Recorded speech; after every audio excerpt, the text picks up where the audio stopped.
Filipino 1046, Pahina 4. Magandang araw sa iyo. Ituloy natin ang ating aralin tungkol sa pang-abay.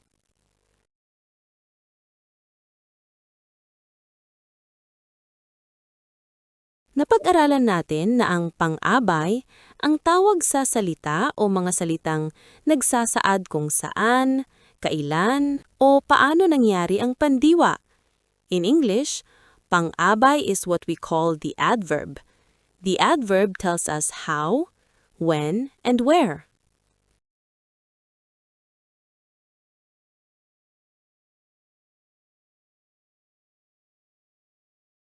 At may tatlong uri ang pang-abay. Ito ay ang pamaraan, pamanahon, at panlunan.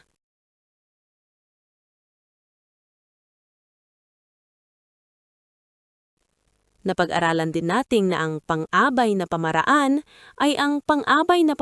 ay sumasagot sa tanong na paano, or it tells us how.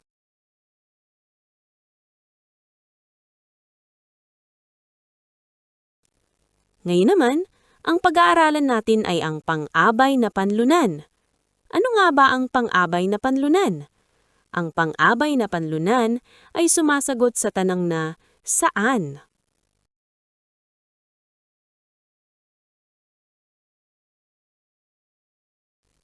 Tignan natin ang isang halimbawa ng pang-abay na panlunan. Basahin natin ang pangungusap na ito. Magkasama sina Adan at Eva sa hardin ng Eden. Ngayon, ang tanong, saan magkasama sina Adan at Eva? Tama, sa hardin ng Eden. Magkasama sina Adan at Eva sa hardin ng Eden. Ngayon naman, sagutin natin ang pagsasanay sa Filipino 1046, Pahina 4, page 4. Ihanda ang iyong lapis. Sasagutin natin ang unang bahagi ng Pahina 4. Handa ka na ba? Panuto. Sa lungguhitan ang pang-abay na panlunan. Bilang 1. Sa ilalim ng puno nagpahinga ang mga magsasaka. Ano ang pandiwa o ang salitang kilos o ang action word sa pangungusap na ito? Tama, ang pandiwa sa pangungusap na ito ay nagpahinga or rested in English. Nagpahinga ang mga magsasaka. The farmers rested. Ito pa ang tanong, saan nagpahinga ang mga magsasaka? Or where did the farmers rested? Tama, sa ilalim ng puno. Sa ilalim ng puno nagpahinga ang mga magsasaka. The farmers rested under the tree. Ang mga salitang sa ilalim ng puno ay ang pang-abay na panlunan sa pangungusap na ito. Bilang 2. Naghantog sina Cain at Abel sa tig-isang altar. Ano ang pandiwa o ang salitang kilos o ang action word sa pangungusap na ito? Tama, ang pandiwa sa pangungusap na ito ay naghandog or offered in English. Naghandog sina Cain at Abel. Cain and Abel offered to the Lord. Ito pa ang tanong, saan naghandog sina Cain at Abel? Or where did Cain and Abel offer to the Lord? Tama, sa tig-isang altar. Naghandog sina Cain at Abel sa tig-isang altar. Cain and Abel offered to the Lord in each altar. Ang mga salitang sa tig-isang altar ay ang pang-abay na panlunan sa pangungusap na ito. Bilang 3. Pinakain ng pastol ang buong kawan sa damuhan. Ano ang pandiwa o ang salitang kilos o ang action word sa pangungusap na ito? Tama. Ang pandiwa sa pangungusap na ito ay pinakain or fed in English. Pinakain ng pastol ang buong kawan. The shepherd fed the sheep. Ito pa ang tanong. Saan pinakain ng mga tupa? Or where did the shepherd feed the sheep? Tama. Sa damuhan. Pinakain ng pastol ang buong kawan sa damuhan. The shepherd fed the sheep in the grassland. Ang mga salitang sa damuhan ay ang pang-abay na panlunan sa pangungusap na ito. Bilang 4. Si Lolo ay namimitas ng bunga sa kanyang ubasan. Ano ang pandiwa o ang salitang kilos o ang action word sa pangungusap na ito? Tama. Ang pandiwa sa pangungusap na ito ay namimitas or picked in English. Si Lolo ay namimitas ng bunga. Grandfather picks fruit. Ito pa ang tanong.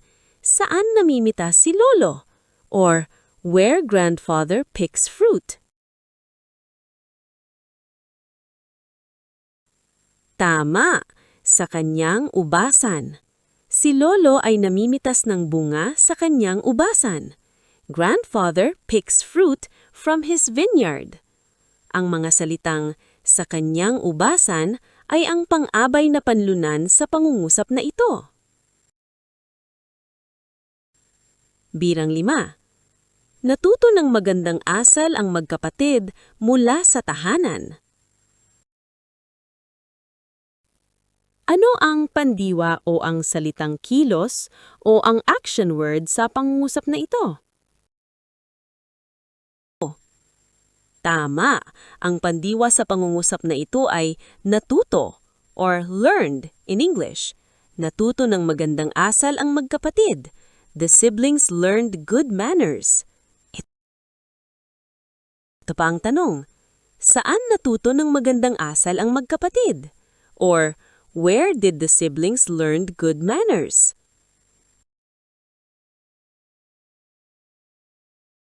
Tama. Mula sa tahanan. Natuto ng magandang asal ang magkapatid mula sa tahanan. The siblings learned good manners from their home. Ang mga salitang mula sa tahanan ay ang pang-aban na panlunan sa pangungusap na ito. Mahusay. Natutunan niyo na ang pang-abay na panlunan. Ang pang-abay na panlunan ay sumasagot sa tanong na saan. In English, it answers the question where. This is equivalent to adverb of place that tells us where. May isa pa tayong pagsasanay. Ihanda muli ang iyong lapis at Filipino Pace 1046 page 4, pahina 4 pa rin tayo. Handa ka na ba? Panuto.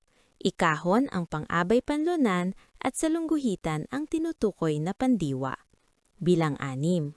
Hinatiran ng pagkain ni nanay si tatay sa bukid.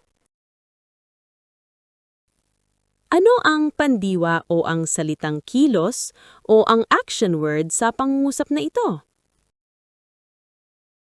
Tama. Ang pandiwa sa pangungusap na ito ay hinatiran or delivered in English. Hinatiran ng pagkain ni nanay si tatay. Mother delivered food to father. Ito pa ang tanong. Saan hinatid ang pagkain? Or where did mother deliver the food of father?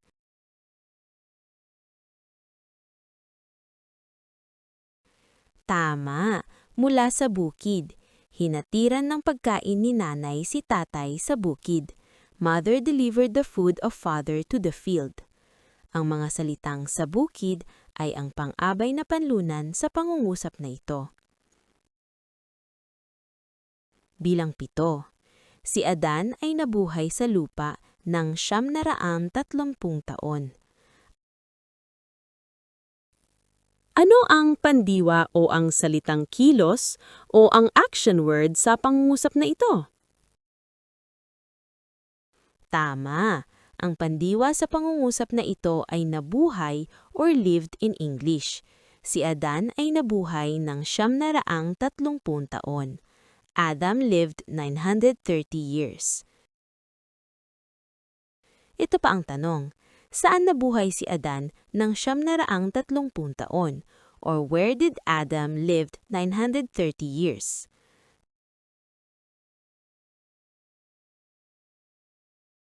Tama, sa lupa. Si Adan ay nabuhay sa lupa ng 930 taon. Adam lived 930 years on earth. Ang mga salitang sa lupa ay ang pang-abay na panlunan sa pangungusap na ito. Bilang 8.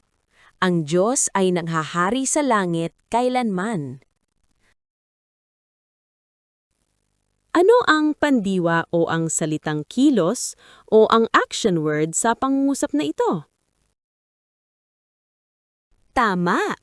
Ang pandiwa sa pangungusap na ito ay naghahari, or reigns in English. Ang Diyos ay naghahari kailanman.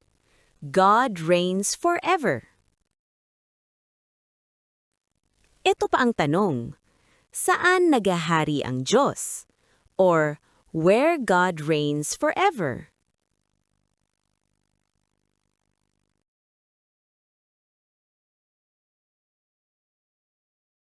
Tama! Sa langit. Ang Diyos ay naghahari sa langit kailanman.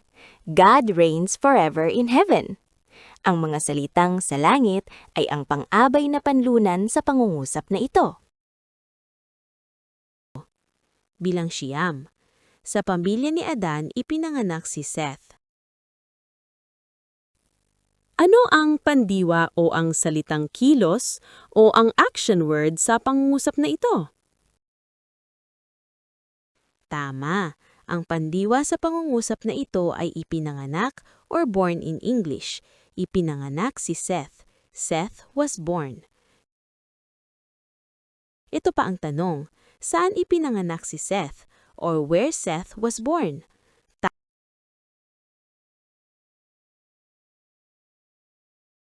Tama, sa pamilya ni Adan. Sa pamilya ni Adan ipinanganak si Seth. Seth was born from the family of Adam. Ang mga salitang sa pamilya ni Adan ay ang pang-abay na panlunan sa pangungusap na ito. Bilang 10. Makakaasa ka sa kabilang buhay kung nasa iyo si Kristo. Ano ang pandiwa o ang salitang kilos o ang action word sa pangungusap na ito? Tama, ang pandiwa sa pangungusap na ito ay makakaasa or hope in English. Makakaasa ka kung nasa iyo si Kristo. You can hope if Christ is in you. Ito pa ang tanong, saan ka makakaasa or where or what you can hope for?